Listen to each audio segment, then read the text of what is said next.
So, hello everyone, I am Rachna and I welcome you all to my channel POK Preparation.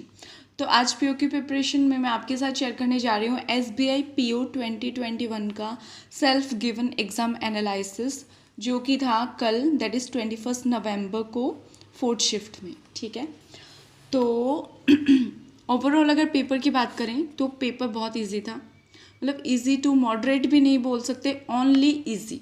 मेरे shift में only easy, सिर्फ easy था paper, क्योंकि paper का level SBI PO के level का बिल्कुल भी नहीं था। It was like IBPS PO के लेवल में जो क्वेश्चंस आते हैं उसी टाइप के क्वेश्चंस आए थे। कोई भी न्यू पैटर्न क्वेश्चन नहीं था, कोई भी पॉसिबिलिटी वाला क्वेश्चन नहीं था। ठीक है, मतलब बहुत ज़्यादा इजी स्मूथ पेपर था। ठीक है, अब बात आ जाती है सिर्फ स्पीड की। ठीक है, एंड एक्यूरेसी की, क्योंकि लेवल बहुत इजी था, तो स्पीड और एक्यूरेसी है जो आपको आगे लेके जाएगी। ठीक है, सो सेक्शन वाइज मैं बात करती हूँ। तो फर्स्ट आया था इंग्लिश। ठीक है, इंग्लिश का पेपर बहुत ज़्यादा इजी था, मतलब ऐसा था कि एरर डिटेक्शन के क्वेश्चन में आधी आधी लाइन के क्वेश्चन थे, मतलब इतने छोटे, मतलब ऐसे कि हमें मॉक में देखने को ही नहीं मिलते हैं उस टाइप के क्वेश्चंस थे। इवन टेक्स्ट बुक के मॉक में जो क्वेश्चंस आते हैं ना इंग्लिश में, उससे भी इजी लेवल था। ठीक है, टेक्स्ट बुक के मॉक में, टेक्स्ट बुक सबसे ईजीएस्ट लेवल मतलब मॉक टेस्ट है, उससे भी इजी पेपर आया था। ठीक है, सो एरर डिटेक्शन के 5 क्वेश्चंस थे, जो कि मतलब ऐसा था कि देख के ही आपको एरर पता चल जाएगा। जैसे टेंस का एरर था, एक प्रीपोजिशन का एरर था, एक एपोस्ट्रोफी एस वाला एरर था। ठीक है, इस टाइप के एरर्स थे। 5 क्वेश्चन थे एरर डिटेक्शन के। 5 क्वेश्चन थे कि ऐसा रहता है ना कि 5 करेक्ट सेंटेंसेस, 5 सेंटेंसेस दे हुए रहते हैं, उनमें से आपको डिसाइड करना है कि कौन सा करेक्ट सेंटेंस है। ठीक है, तो 5 क्वेश्चन उसके थे।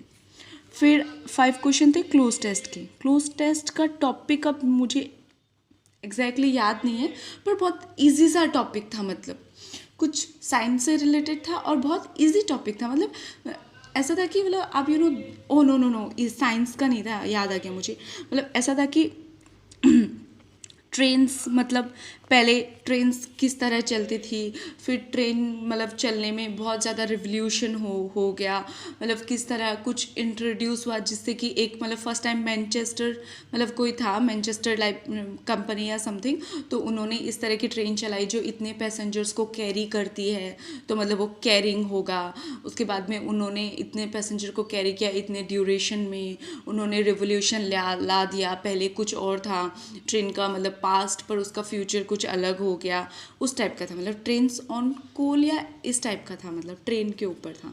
क्लोज टेस्ट का टॉपिक याद आ गया अब मुझे। देन फिर था पैराजम्बल। ठीक है, पैराजम्बल के 5 क्वेश्चंस थे। ऐसे थे कि ये जैसे ए है ना, इसमें 5 मतलब दिए हुए हैं, इन्हीं को आपस में रीअरेंज करना है। मतलब इजीएस्ट वाला पैराजम्बल का ये इजीएस्ट फॉर्म होता है, क्योंकि जो बड़े वाले पैराजम्बल्स होते हैं जिसमें बहुत बड़े बड़े सेंटेंसेस दिए हुए रहते हैं और फिर उनको अरेंज करना है, वो 5 मार्क्स के होते हैं। एक ही क्वेश्चन में 5 मार्क्स का क्वेश्चन होता है, पर इसमें एक क्वेश्चन में 1 मार्क का क्वेश्चन था। ठीक है, और उनको अरेंज करना था, तो बहुत ईजी था। जैसे आपको फर्स्ट सेंटेंस से ही पता चल जाएगा कि रीअरेंजमेंट क्या होगा। ठीक है, तो ये भी ईजी था 5। उसके बाद में 10 क्वेश्चन थे आरसी के। आरसी था, मतलब टॉपिक था कि कुछ विंड्स होती हैं, ला लेना, और वो मतलब कोई एक टाइप की विंड होती है जो मतलब ओशन में मतलब बढ़ने से होती है, कुछ घटने से होती है, ह्यूमिडिटी वगैरह, इनका मतलब रीज़न ये इफ़ेक्ट करता है। विंटर लॉन्ग लास्टिंग कर देता है, फ्रॉम सितंबर से वो विंटर तक लास्ट करते हैं। ये सब मतलब ग्लोबल वार्मिंग के वजह से हो रहा है, ह्यूमन मेड प्रॉब्लम्स के वजह से हो रहा है। इंडिया में भी इसके वजह से मानसून बहुत जल्दी आ जाता है, हेवी रेनफॉल होता है, फ्लड्स होते हैं। फिर लास्ट में कंक्लूजन में उन्होंने बोला कि पता नहीं इसके वजह से विंड्स के वजह से मानसून इफेक्ट हो रहा है या मानसून के वजह से विंड्स इफेक्ट हो रही हैं। मतलब इस टाइप का उन्होंने फिर बोला कि कुछ मतलब क्लियर नहीं है, इस टाइप का था।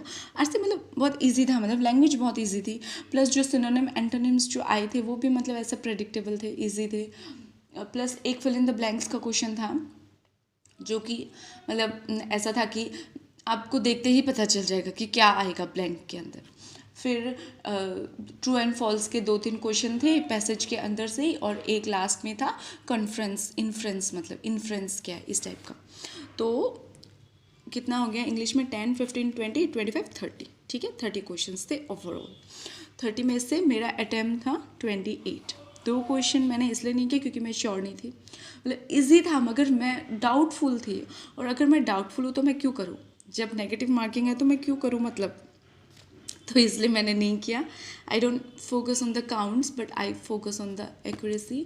आई होप एक्यूरेसी अच्छी हो, तो रिजल्ट आने के बाद पता चल ही जाएगा। देन आया क्वांटिटेटिव एप्टीट्यूड, ठीक है।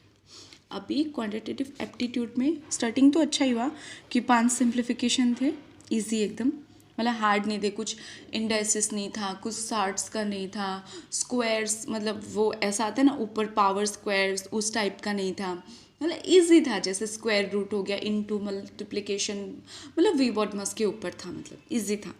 उसके बाद में सीरीज थे 5 मार्क्स के, जिसमें से 3 मुझे मतलब इजी लगे, जैसे मेरा जो लेवल है मैथ्स का आपको पता ही है कि मेरा क्या लेवल है, तो मतलब तो 3 तो मुझे ऐसा था कि मुझे देखते ही पता चल गया कि ऐसा ऐसा होगा, पर 2 में मैं अनश्योर थी तो 2 मैंने नहीं किया, मैंने 3 किया सीरीज, ठीक है 3 सीरीज़ क्या, 2 मुझे मतलब नहीं मिल रहा था, कुछ पॉइंट वाला था, फिर मैंने सोचा अगर ज़्यादा टाइम वेस्ट करूँगी तो फिर ये उल्टा ही नहीं पड़ जाए, ठीक है।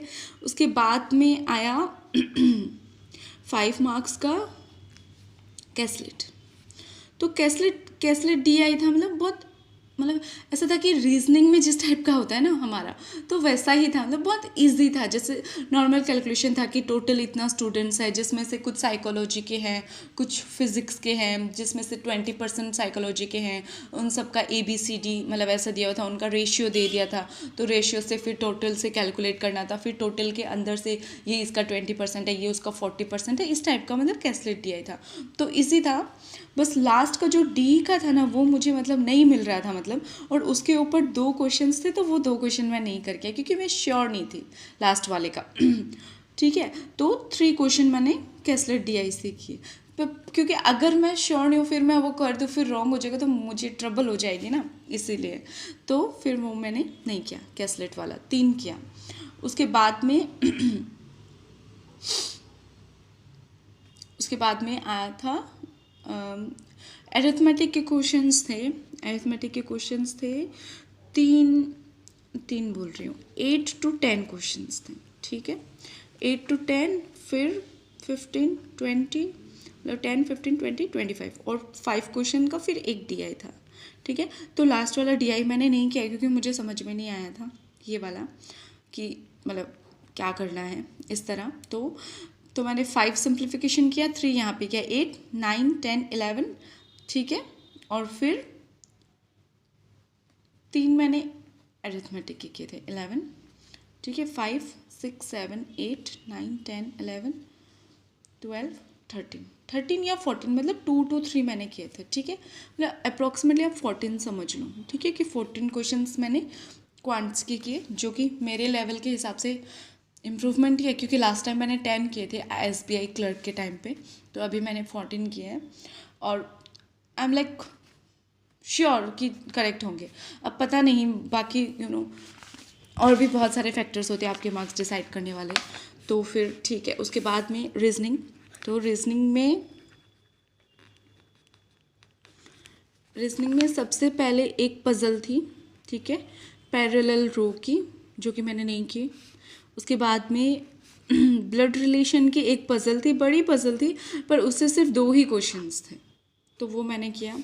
उसके बाद में एक था इसका, हाँ वो ऑर्डर रैंकिंग का पज़ल था एक, ऐसा होता है ना कि ये वो he come first then he does not go before 3, ऐसा कुछ था, तो उसके 5 क्वेश्चंस थे। फिर सिलॉग्स था 5 मार्क्स का, ठीक है, ये वाला ऑर्डर रैंकिंग। उसके बाद में ये सिलॉग्स था, ठीक है। फिर इसके बाद में एक पज़ल थी, मतलब मंथ बेस पज़ल आती है ना, जिसमें होता है कि वो ये ईयर में बॉर्न हुआ, फिर उसको मतलब वो इतने ईयर का है, मतलब 1930, 1950 ऐसा दिया, फिर 2021 से कैलकुलेट करना है कि कौन सा ईयर होगा, वो उसके ऊपर वो इसके बाद में था, ऐसा तो इजी था पज़ल, ये वाला 5 मार्क्स का था, ठीक है। उसके बाद में एक था एक पज़ल और थी जिसमें जो फ्लोर बेस्ड पज़ल थी, 5 मार्क्स की, ये था फ्लोर बेस्ड, ठीक है। फ्लो बेस्ड पज़ल थी जिसमें था कि मतलब वो इसके ऊपर फ्लो एंड कलर भी था कि ये एल को ऑरेंज पसंद है, ये इसके ऊपर रहता है, इसके नीचे ब्लू रहता है, रेड और ग्रीन के ऊपर नीचे सेम है, इस टाइप का मतलब पज़ल था। तो ये लास्ट वाली पज़ल मेरी नहीं बन पाई थी, मतलब मैंने 3 क्वेश्चंस किए थे इसके, 2 क्वेश्चन मैं नहीं कर पाई थी लास्ट वाले, ठीक है।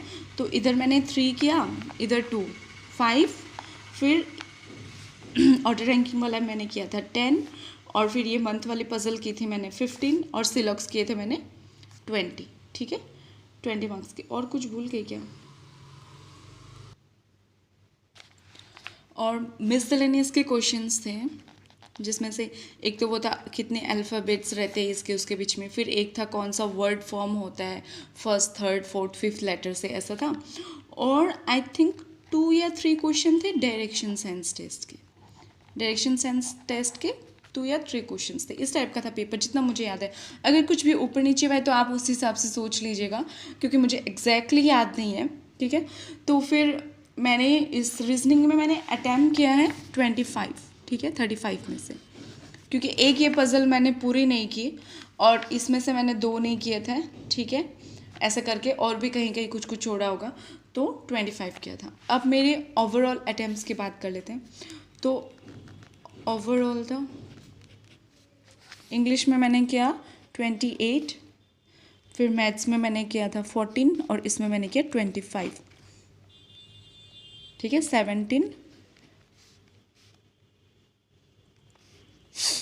67 अटैम्प्ट्स। 67 टू मतलब ±2 आप कर लीजिए, ठीक है। तो इस तरह था मेरा, या तो 69 है या फिर 65 है, इस टाइप की आप सोच लीजिए।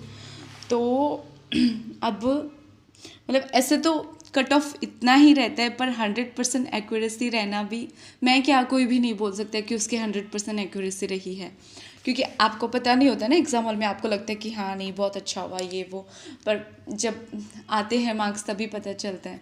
क्योंकि SBI क्लर्क में मैंने 65 या 62 किए थे, 62 किए थे, जिसमें से मुझे 47 मिले थे, ठीक है। सो अभी आई एम नॉट एक्सपेक्टिंग एनीथिंग, 65 किए हैं, पता नहीं क्या होगा, कितने मिलेंगे, 65 to 67 समझ लीजिए, तो पता नहीं कितने मिलेंगे, मतलब मार्क्स मुझे, क्या एक्यूरेसी रहती है, कैसा पेपर रहता है, बट आई ट्राइड माई 100%। मैं बहुत अच्छे से ट्राई किया, इतने दिन से मैं पढ़ भी रही हूँ, आप लोगों को पता ही है कि एफर्ट्स मैं लगा रही हूँ, हार्डवर्क भी मैं कर रही हूँ, मगर जब तक सक्सेस नहीं मिलती है ना आपको, तब तक किसी को आपका हार्डवर्क नहीं दिखता है।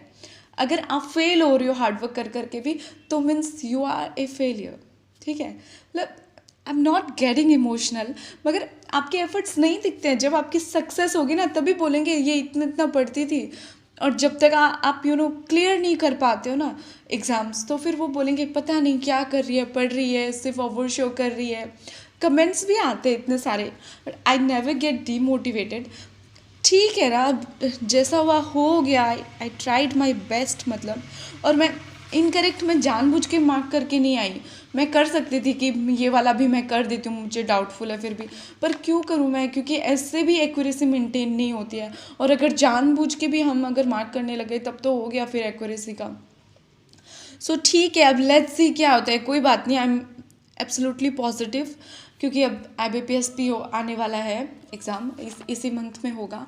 सो लेट्स सी मतलब क्या होता है, और एफर्ट्स ऐसे ही देने पड़ेंगे, मतलब बिना अप्रिशिएशन के भी हार्डवर्क करते रहना पड़ेगा। जब तक सक्सेस नहीं मिलती है कोई अप्रिशिएट नहीं करेगा, एफर्ट्स को भी नहीं करेगा, आपके हार्डवर्क को भी कोई अप्रिशिएट नहीं करेगा, सक्सेस के बाद ही अप्रिशिएशन मिलता है। तो खुद को अप्रिशिएट करते जाओ, हार्डवर्क करते जाओ, एंड यू विल अचीव मतलब समथिंग। मतलब ऐसा नहीं है कि आई एम डम और something, I was a topper, मगर ये चीज़ पता नहीं क्यों मतलब नहीं हो पा रही है मुझसे, मतलब नॉट, इट्स नॉट डेस्टिन्ड, क्या इसका टाइम जब आएगा तब वो होगी, पर टाइम का वेट करते करते हम हाथ पे हाथ धर के नहीं बैठ सकते, हमें जस्ट पढ़ते रहना है, एफर्ट्स करते रहना है। लेट्स सी क्या होता है, I am positive about this, and let's see क्या होता है, ठीक है। एंड जिसका भी IBPS PO का एग्ज़ाम है, उसको ऑल द बेस्ट मेरी तरफ से। एंड अपने अटेम्प्ट्स ज़रूर शेयर करो मेरे साथ। एंड कैसा एग्ज़ाम रहा आपका मुझे शेयर करो, आपका एक्सपीरियंस कैसा रहा, मुझे इजी लगा। कोई लोगों ने कमेंट किया है कि बहुत हार्ड था, तो मे बी हर शिफ्ट में भी पेपर सेम नहीं होता है, हर शिफ्ट में अलग अलग पेपर होते हैं। तो आप लोग ऐसे मतलब ये मत करो कि मुझे कैसे हार्ड लग गया, होता है हार्ड भी होता है, इसीलिए तो नॉर्मलाइजेशन होता है। हमारा इजी पेपर था तो हमारा शायद नेगेटिव नॉर्मलाइजेशन होगा, नेगेटिव मार्किंग होगा, पर जिनका पेपर हार्ड था तो उन्हें पॉजिटिव मार्क्स मिलेंगे, यही उनका मतलब फंडा रहता है। तो लेट्स सी क्या होता है, आप शेयर करो अपने अटेम्प्ट्स, अपना experience. And don't forget to like, share and comment on the video. This is Rachna Parekh signing off. Thank you so much. Thanks for watching. और आपको आज बहुत बोर किया उसलिए आई एम सॉरी.